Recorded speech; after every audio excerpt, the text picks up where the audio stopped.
Bonjour à tous, vous avez été nombreux à nous demander des renseignements sur les loyers à New York et trouver un logement. Est-ce que c'est facile, est-ce que c'est pas facile?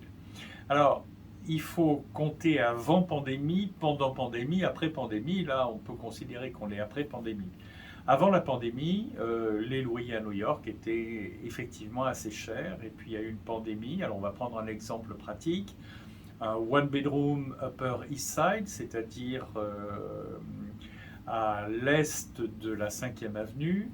Un one bedroom, c'est-à-dire c'est quelque chose qui fait à peu près 70-80 mètres carrés, se louer aux alentours de 4 000 $ par mois.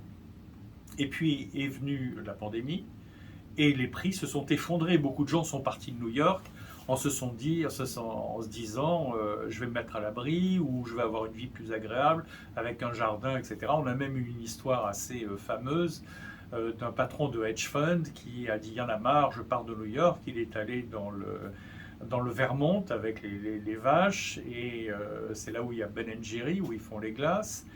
Et puis une semaine après, il a pris une vidéo en expliquant que vraiment c'était pas fait pour lui la campagne et que vite vite il revenait à New York. Donc on a eu une exode de New York qui fait que les prix se sont effondrés de loyer. Donc ce qui se louait à 4 000 $ brusquement s'est loué à 2002-2003, donc près de 50% de baisse de loyer. Et en plus, les propriétaires offraient 1 mois, 2 mois, 3 mois gratuits pour les nouveaux arrivants. Mais comme les marchés sont libres du loyer aux États-Unis, quand les gens sont revenus après la pandémie, et ils sont revenus en masse, les prix sont remontés. Et donc, le loyer que certaines personnes payaient 2002-2003 sont passés à 3003 et puis maintenant 4 000 $.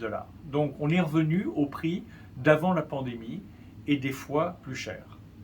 C'est un phénomène qui est brutal, mais qui correspond à l'état du marché des loyers à New York.